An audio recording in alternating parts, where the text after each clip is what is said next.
إن الحمد لله نحمده ونستعينه ونستغفره ونعوذ بالله من شرور أنفسنا ومن سيئات أعمالنا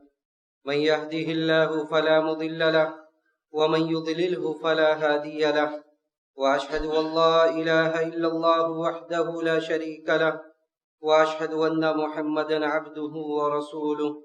أرسله بالحق بشيرا ونذيرا بين يدي الساعة من يطع الله ورسوله فقد رشد ومن يعصيهما فإنه لا يضل إلا نفسه ولن يضل الله شيئا. أما بعد فإن خير الحديث كتاب الله وخير الهدي هدي محمد صلى الله عليه وسلم وشر الأمور محدثاتها وكل محدثة بدعة وكل بدعة ضلالة وكل ضلالة في النار. فأعوذ بالله السميع العليم من الشيطان الرجيم. بسم الله الرحمن الرحيم. ولقد خلقنا الإنسان ونعلم ما توسوس به نفسه ونحن أقرب إليه من حبل الوريد إذ يتلقى المتلقيان عن اليمين وعن الشمال قعيد ما يلفظ من قول إلا لديه رقيب عتيد. وجاءت سكرة الموت بالحق ذلك ما كنت منه تحيد. ونفخ في الصور ذلك يوم الوعيد. وجاءت كل نفس معها سائق وشهيد. لقد كنت في غفلة من هذا فكشفنا عنك غطاءك فبصرك اليوم حديد. وقال قرينه هذا ما لدي عتيد. ألقيا في جهنم كل كفار عنيد مناع للخير معتد مريب. الذي جعل مع الله إلها آخر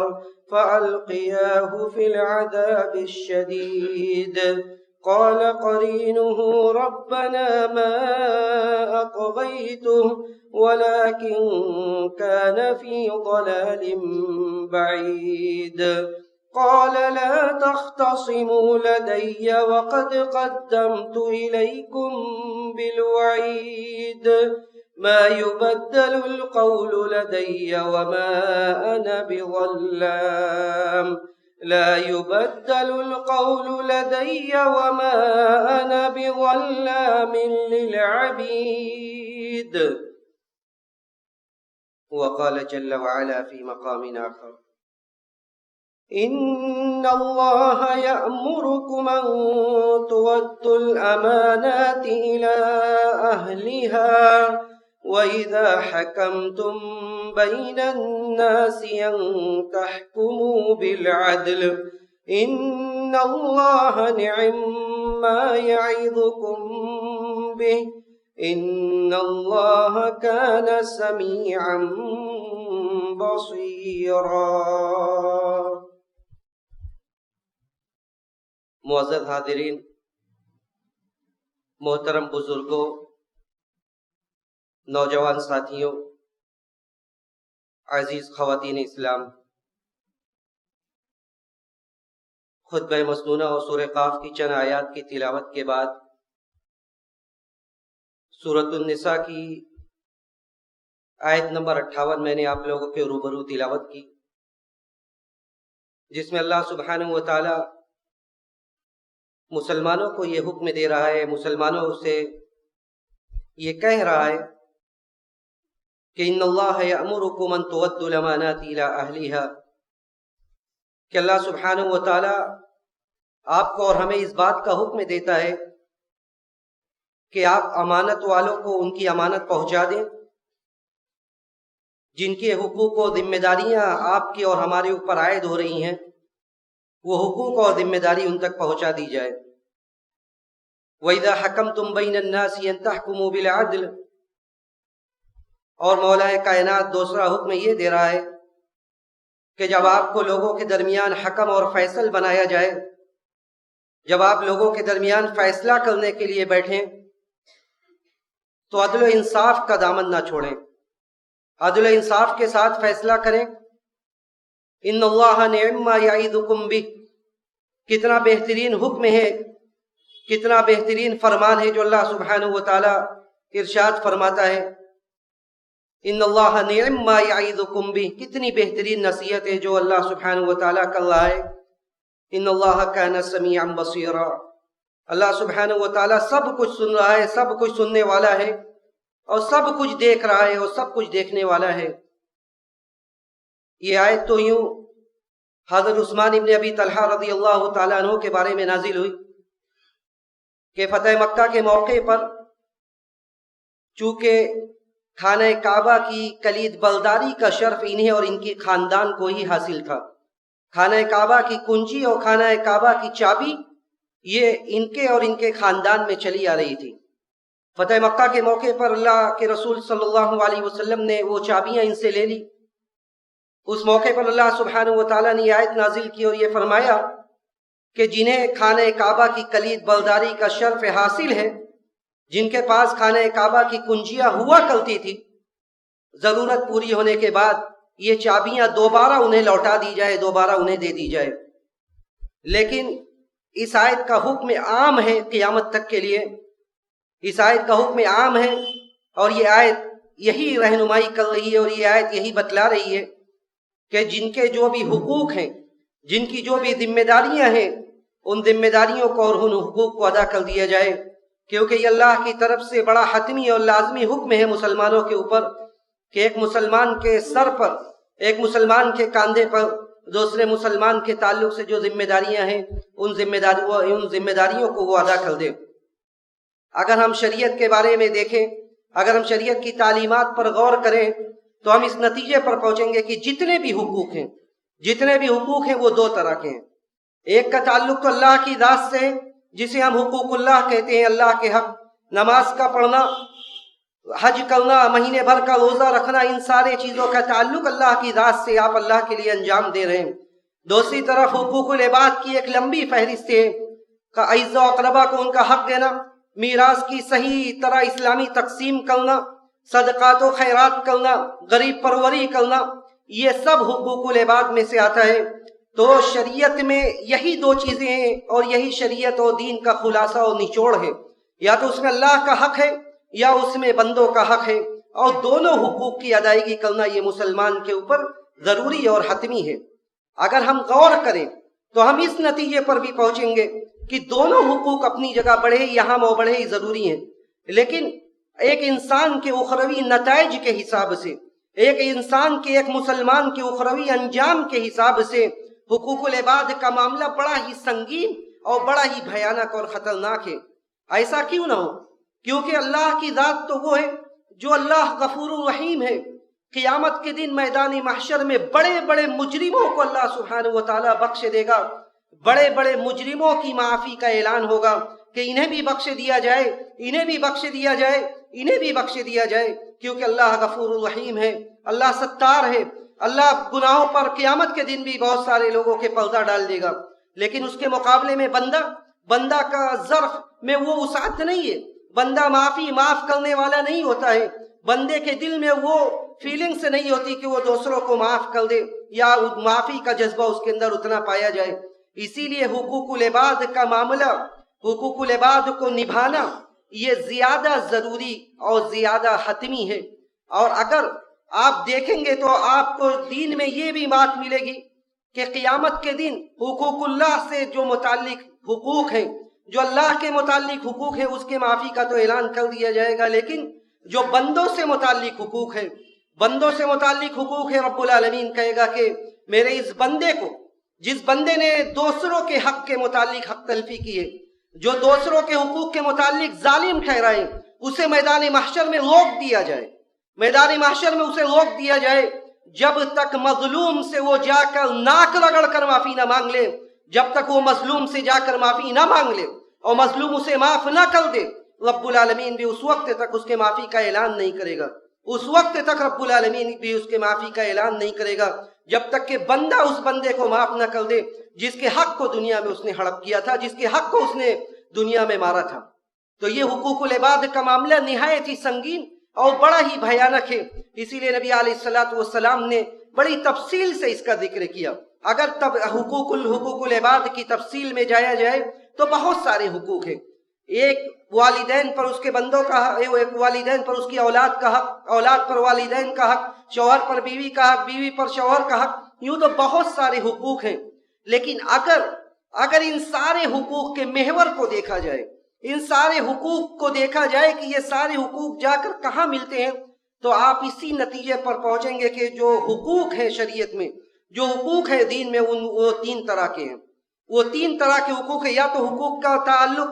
انسان کے جان سے، اس کے نفس سے ہے، یا تو حقوق کا تعلق اس کے مال سے ہے، اور یا تو انسان کا تعلق اس کے عزت و آبرو سے ہے۔ یہ تین طرح کے حقوق ہی سارے حقوق کا محور اور مرکز ہے۔ یا تو جان و جان سے تعلق ہے، یا مال سے تعلق ہے، یا عزت و آبرو سے متعلق ہے۔ اسی لیے لسان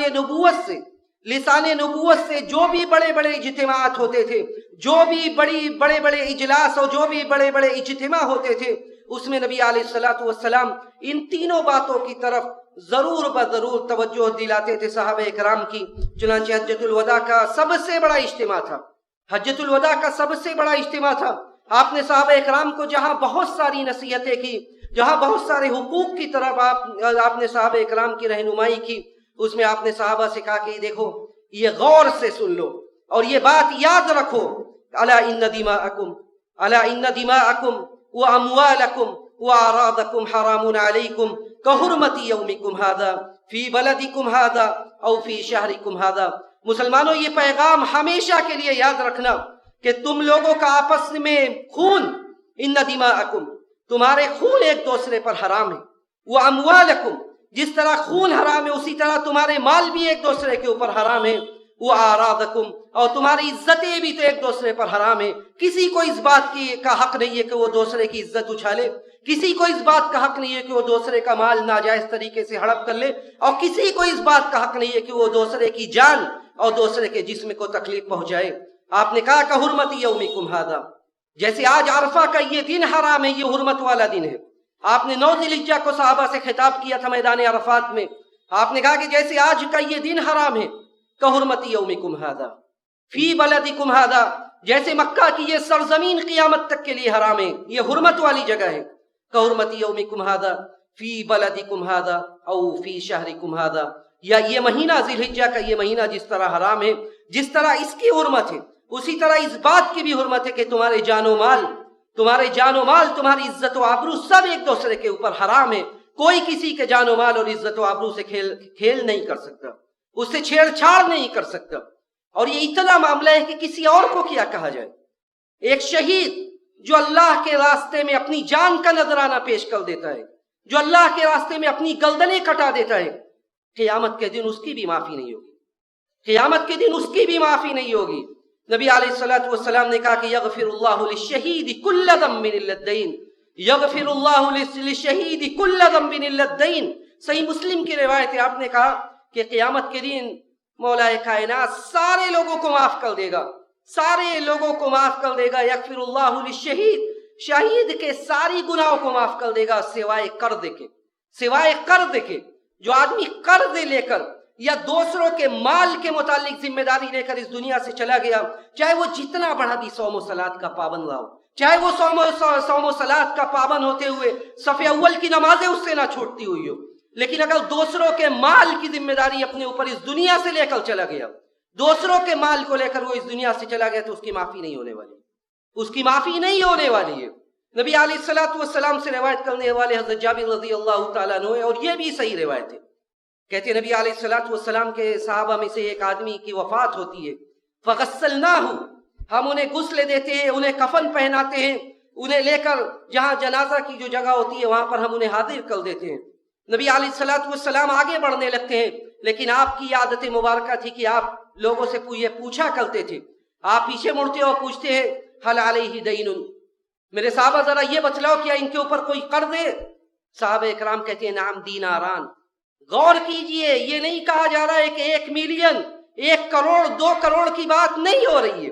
صحابی رسول حضرت جابر کہتے ہیں کہ ابو قتادہ وہاں پر موجود رہتے ہیں۔ ابو قتادہ کہتے ہیں نام دیناران، 2 دینار ہے۔ آپ پیچھے ہٹ جاتے ہیں، آپ نماز پڑھانے سے پیچھے ہٹ جاتے ہیں، یہاں تک کہ ابو قتادہ خود کہتے ہیں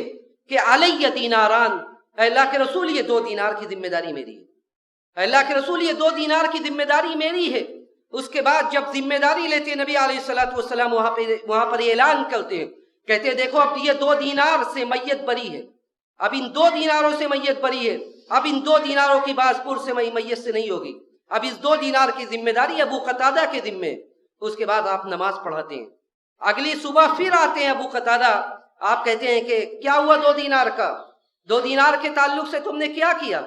کہتے ہیں اللہ کے رسول ابھی تو کل تجہیز و تکفینی میں مشغول تھا، ابھی نہیں ادا کر سکا۔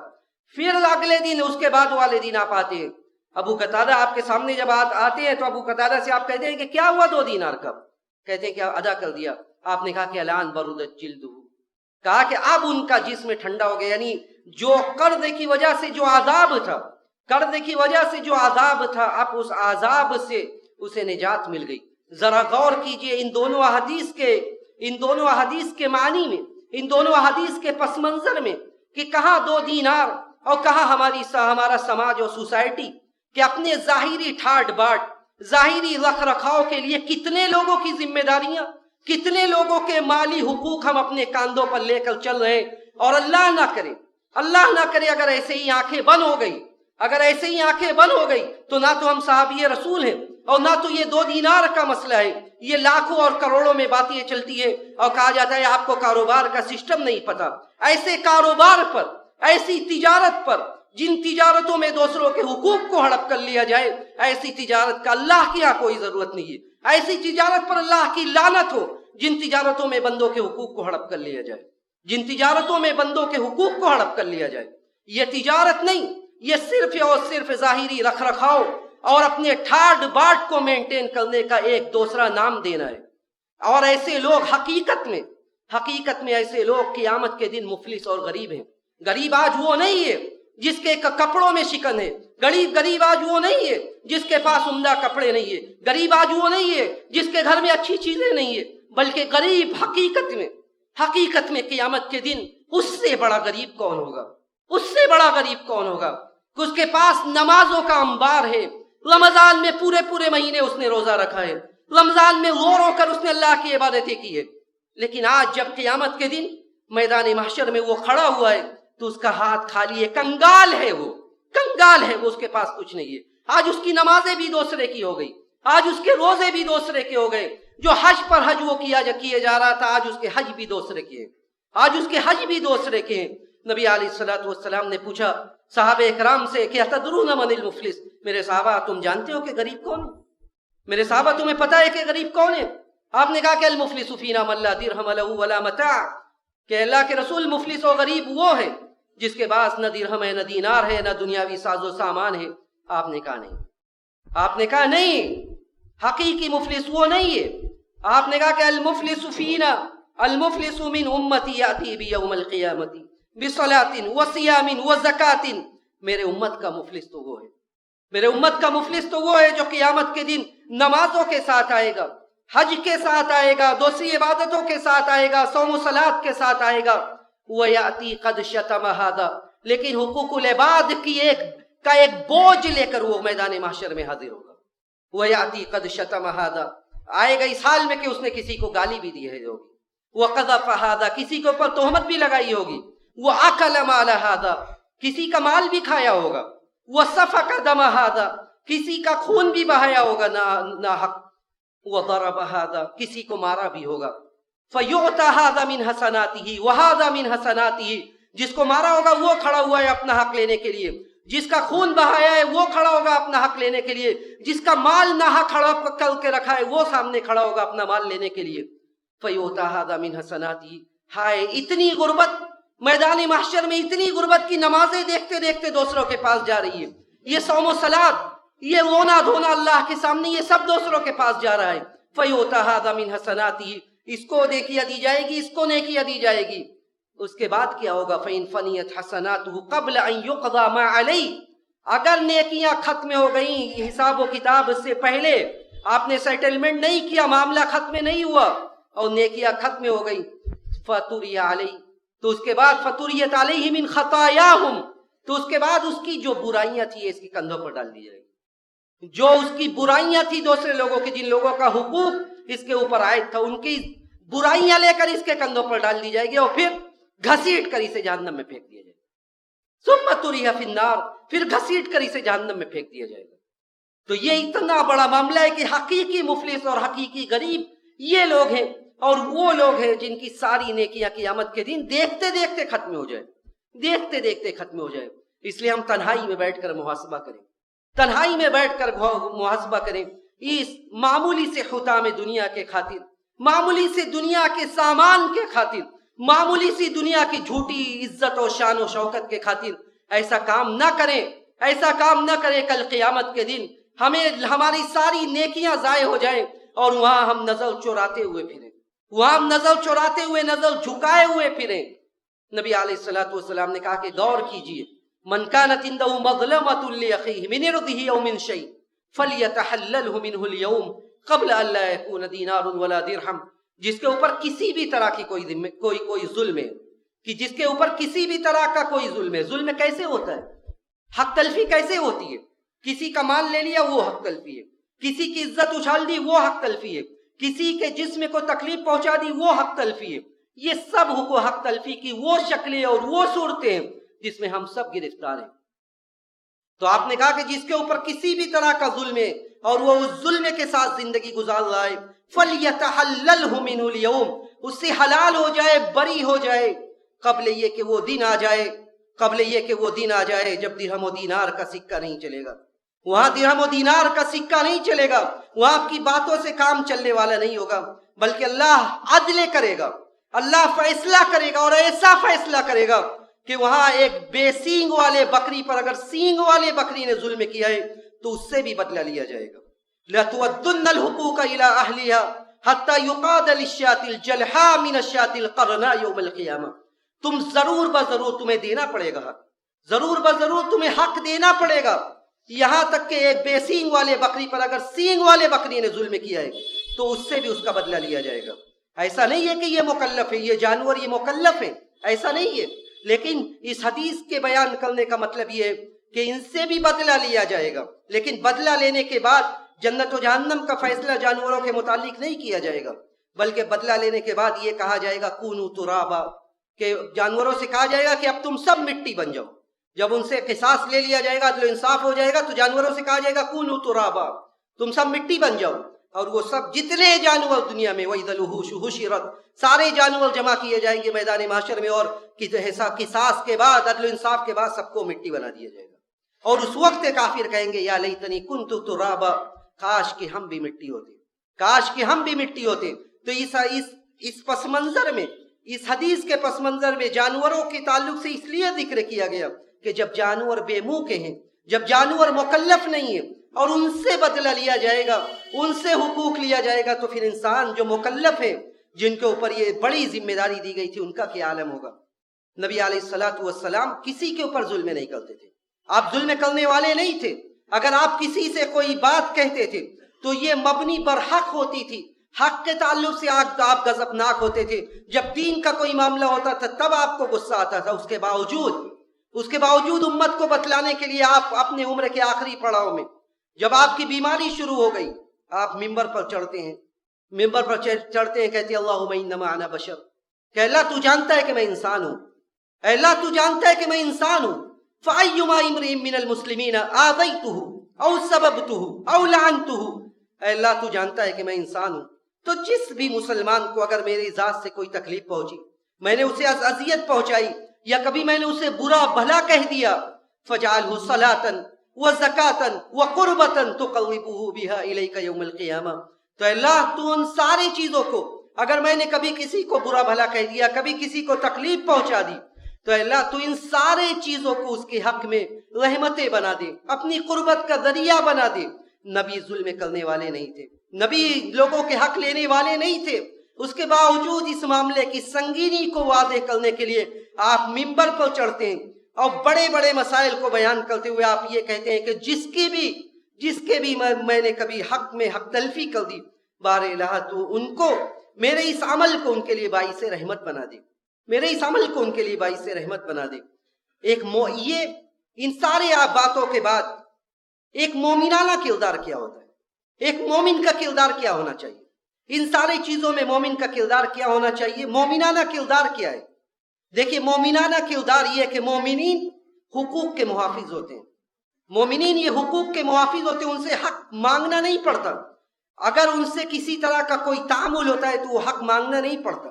بلکہ وہ خود ڈھونڈ کر حق دیتے ہیں، وہ خود ڈھونڈ کر حق دیتے ہیں، ان سے حق مانگنے کی ضرورت نہیں پڑتی۔ مشہور حدیث سے بار بار آپ نے سنا ہوگا، لیکن آپ نے غور کیا کہ اصل مدعا اس میں کیا ہے؟ بنو اسرائیل کا واقعہ، صحیحین کی روایت ہے، بنو اسرائیل کا واقعہ، 3 آدمی غار میں پھنس جاتے ہیں، جو سب سے زندگی کا قیمتی عمل ہوتا ہے اس کا حوالہ دے کر اللہ سے کہتے ہیں۔ ہم نے کبھی غور کیا کہ ہمارے زندگی کا کون سا ایسا عمل ہے کہ اللہ نہ کرے اگر ہم اس طرح کے مصائب و مشکلات میں پھنس جائیں تو ہم اللہ کو اپنے کس عمل کا واسطہ دیں گے؟ کون سا ایسا عمل ہے جس میں ریا و نمود نہیں ہے؟ کون سا ایسا عمل ہے جو صرف للہ فی اللہ،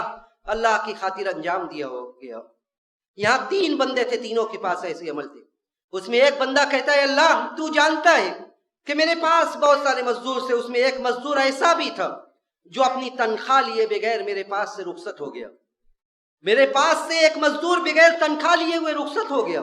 اس کے اجرت کے پیسے سے، اس کی تنخواہ کے پیسے سے میں نے بکریاں خریدی، میں نے اس کے تنخواہ کے پیسے سے 1-2 بکریاں خریدی، میں نے ان بکریوں کو پالا پوسا، پروان چڑھایا، پھر ایک وقت آیا کہ وہ بکریاں نہیں، پورا بکریوں کا ایک ریوڑ بن گیا، بکریوں کی پوری ایک گول بن گئی۔ اور اس کے بعد وہ بندہ آ جاتا ہے جس کی تنخواہ باقی رہتی ہے زمانے قدیم میں، وہ بندہ زمانے کے بعد آتا ہے اور کہتا ہے کہ میں وہ آدمی ہوں جو تمہارے پاس کام کرتا تھا، میں تمہارے پاس کام کرتا تھا، مجھے میری تنخواہ چاہیے جو میں چھوڑ کے چلا گیا تھا۔ وہ کہتا ہے یہ بکریاں یہ سب تمہاری ہے۔ سامنے والا دیکھنے میں حیران ہو جاتا ہے، کہتا ہے یہ میری تنخواہ میں اتنی بکریاں؟ وہ پوری داستان سناتا ہے اور لینے والا بھی ایک بکری نہیں چھوڑتا، اور ساری بکریاں ہکاتا ہے، ساری یہ پورے بکری کا ریوڑ وہ لے کے چلا جاتا ہے۔ وہ کہتا ہے اللہ کے سامنے ہاتھ اٹھاتا ہے، جب غار میں پھنسا ہوتا ہے، غار کا منہ بند ہو جاتا ہے، تو اللہ کے سامنے ہاتھ اٹھا کر کہتا ہے کہ اللہ تو جانتا ہے کہ میں صرف تیری خاطر میں نے اس کی تنخواہ کی حفاظت کی، اور تیرے خاطر میں نے اس کو پوری بکریاں دے دی۔ اللہ اگر یہ عمل تیرے لیے تو غار کا منہ کھول دے، غار کا منہ کھل جاتا ہے۔ تو یہ حقوق العباد کے حفاظت کا میں ایک مومنہ کردار دیکھی کہ بندہ اس کے تنخواہ کو رکھتا ہے، اس کے اجرت کو رکھتا ہے، اور اس کے بعد رکھ کر اتنا بڑھاتا ہے اور وہ سب لے کر چلا جاتا ہے، تو یہ حقوق العباد کی حفاظت ہے، اور وہ لوگ جو بھی اس معاملے میں کوتا ہے وہ یہ یقین رکھیں اور بڑے سنجیدگی سے اس پر غور کریں کہ کل قیامت کے دن پلسرات سے سب کو گزرنا ہے، وَإِن مِّنكُمْ إِلَّا وَارِدُهَا كَانَ عَلَىٰ رَبِّكَ حَتْمًا مَّقْضِيًّا۔ سب لوگوں کو پلسرات سے گزرنا ہے، اور پلسرات سے جب ہم اور آپ گزریں گے تو ایک طرف رشتہ داری ہوگی، ایک طرف امانت ہوگی، جن لوگوں نے امانتوں میں خیانت کی ہے، جن لوگوں نے دوسروں کے حقوق کے متعلق حق تلفی کی ہے، جو دوسروں کے مالوں کو ہڑپ کیا ہے، جن لوگوں نے وہ امانت کھڑی ہو کر کہے گی کہ اللہ یہ جانے لائق نہیں ہے جنت میں جانے لائق نہیں ہے۔ دوسری طرف رشتہ داریاں کہیں گی کہ رشتہ داروں کی حقوق کی ادائیگی میں یہ کوتاہ تھا، یہ صلہ رحمی نہیں کرنے والا تھا۔ اس کے بعد وہ کٹ کر اسی پلسرات سے جہنم میں گر جائے گا، اور یہ بھی یقین رکھے اور یہ بھی یاد رکھے کہ دنیا میں دلیلیں بہت ہوتی ہے، آپ کے پاس پیسہ ہے تو ساری دلیلیں آپ کے ساتھ ہیں، آپ کے پاس اچھے وکیل ہیں، اونچے سے اونچا جج ہے آپ کے پاس، لیکن کل قیامت کے دن کچھ نہیں ہوگا۔ نبی علیہ الصلوۃ والسلام نے کہا کہ 2 آدمی آتا ہے میرے پاس، ایک آدمی جو صحیح میں حقدار ہوتا ہے لیکن وہ منہ مرا ہوتا ہے، اسے بولنے نہیں آتا، نہ اس کے پاس کوئی وکیل ہے کہ اس کی بات پیش کرے، اور دوسری طرف جو ناحق مانگ رہا ہے اس کی زبان بڑی تیز چلتی ہے، بہت تیز زبان چلتی ہے اس کے پاس اچھا بڑا وکیل ہے یہاں تک کہ جج اس کے متعلق فیصلہ کرتا ہے کہ اسی کی ہے۔ نبی علیہ الصلوۃ والسلام کہتے ہیں کہ اگر میں ایسے لوگوں کو زمین کے متعلق فیصلہ کر دیتا ہوں جس کا حق نہیں ہے، اس کے متعلق فیصلہ کر دیتا ہوں کہ یہ زمین اس کی ہے، تو وہ سن رکھے اور وہ یقین رکھے کہ یہ زمین میں اسے نہیں دے رہا ہوں، یہ میں اسے زمین نہیں دے رہا ہوں، بلکہ میں اسے جہنم کا ایک ٹکڑا کاٹ کر دے رہا ہوں، جہنم کا ایک ٹکڑا کاٹ کر دے رہا ہوں۔ تو دیکھیے حقوق اللہ، آپ جتنا بڑے گنہگار ہوں گے آپ اللہ کے سامنے روئیں گے، گڑ گڑائیں گے، اللہ انشاءاللہ آپ کی معافی کا اعلان کر دے گا۔ لیکن اگر بندوں کا حق آپ کے اور ہمارے اوپر ہے، اگر بندوں کا حق ہمارے اور آپ کے اوپر ہے، تو آپ جتنا بھی رو لیں، جتنا بھی گڑ گڑا لیں، علماء نے یہ بات ذکر کی اپنے کتابوں میں کہ اس وقت تک معافی نہیں ہوگی جب تک کہ جو حق آپ کے اوپر ہے وہ حق آپ لوٹا نہ دیں، وہ حق آپ کے اوپر جو عائد ہے وہ حق آپ لوٹا نہ دیں۔ اگرچہ نسلیں گزر جائے لیکن آپ کوشش کریں کہ وہ حق آپ کو لوٹانا ہے۔ اگر عزت و آبرو کا معاملہ ہے تو علماء نے ذکر کیا کہ عزت و آبرو کے تعلق سے بھی جا کر معافی مانگے، اور اگر معافی مانگنے میں زیادہ مسئلہ ہونے والا ہو سکتا ہے کہ معافی مانگنے سے زیادہ مسئلہ خراب ہو جائے، تو علماء نے یہ بھی ذکر کیا ہے کہ جن محفلوں میں بیٹھ کر اس کی برائی کیا کرتا تھا، جن محفلوں میں بیٹھ کر اس کا مذاق اڑایا کرتا تھا، جن محفلوں میں بیٹھ کر ہنسی ٹھٹا کیا کرتا تھا، جائے ان محفلوں میں جائے اور جا کر اس کی وہ صفات بیان کرے جن صفات سے وہ حقیقت میں متصف تھا، اس کی ان خوبیوں کو بیان کرے جن خوبیوں سے وہ حقیقت میں متصف تھا، جن خوبیوں کا مالک تھا وہ ان خوبیوں کو بیان کرے جا کر، تب اس کی معافی ہوگی۔ اس لیے کہ قیامت کے دن ڈائریکٹ اللہ تعالیٰ ایسے لوگوں سے بات کرے گا۔ اللہ نے کہا کہ ثلاثۃ انا خصمهم یوم القیامہ، 3 ایسے لوگ ہیں جن سے اللہ قیامت کے دن مباحثہ کرے گا، بات کرے گا۔ کہے گا رجل آتی بی ثم غدر، ایک آدمی اللہ کے نام پر ہے تو پیمان کرتا ہے پھر اسے توڑ دیتا ہے، اور دوسرا رجل استاجر اجیرا، دوسرا وہ جو دوسروں کسی کو مزدور بناتا ہے، کسی سے کام کاج کرتا ہے، فاستوفى منہ، کام تو پورا لیتا ہے، ولم یؤتی اجرہ، لیکن جب دینے کا وقت آتا ہے تب اس کے پیشانی پر بل پڑنے لگتا ہے، جب دینے کا وقت آتا ہے تو اگر مگر ہونے لگتا ہے، تب وہ پیسہ دینے کے لیے تیار نہیں ہوتا ہے، ولم یؤتی اجرہ، اس کا اجر نہیں دیتا۔ آپ اللہ نے کہا کہ ثلاثۃ انا خصمهم یوم القیامہ، ایسے لوگ جو اپنے حق سے مایوس ہو چکے، انہیں گھبرانے کی ضرورت نہیں ہے، قیامت کے دن اللہ ان کا محافظ ہوگا، اللہ ان کی طرف سے بحث کرے گا ایسے لوگوں سے جو لوگ دوسرے کا حق لے کر زندگی گزار رہے ہیں اور حق لے کر اس دنیا سے جا رہے ہیں۔ ہم اللہ سبحانہ و تعالیٰ سے یہی دعا کرتے کہ بار الہ ہمارے اوپر جن کے بھی حقوق عائد ہو رہے ہیں تو ہم سب کو ان کا حق ادا کرنے کی توفیق نصیب فرما۔ بار الہ تو ہمیں حقوق العباد کی سنگینی سمجھنے کی توفیق نصیب فرما۔ بار الہ تو ہمیں حقوق کا محافظ بنا دے، بار الہ تو ہمیں حقوق کا محافظ پر بنا دے، بار الہ دنیا کی اس چکا چون سے ہمیں بچا لے، بار الہ دنیا کے اس چکا چون سے ہمیں بچا لے، بار الہ تو ہمارے دین کی حفاظت کر، ہمارے عزت و آبرو کی حفاظت کر، بار الہ تو ہمارے مدارس و مراکز کی حفاظت فرما، بار الہ تو ہم سب کے رزق میں برکت نصیب فرما، بار الہ تو ہم سب کے رزق میں برکت نصیب فرما، رزق حلال عطا کر، رزق حرام سے بچا، رزق حلال عطا کر، رزق حرام سے بچا، بار الہ تو توحید پر قائم و دائم رکھ، نبی کی سنت و شریعت کا پکا اور سچا شہدائی بنا کر اس دنیا میں زندہ رہنے والا بنا، اور جب ہمارا اس دنیا سے جانے کا وقت آئے تو ہمیں اس بات کی توفیق دے کہ ہمارا آخری کلمہ کلمہ توحید ہو۔ وآخر دعوانا ان الحمد للہ رب العالمین۔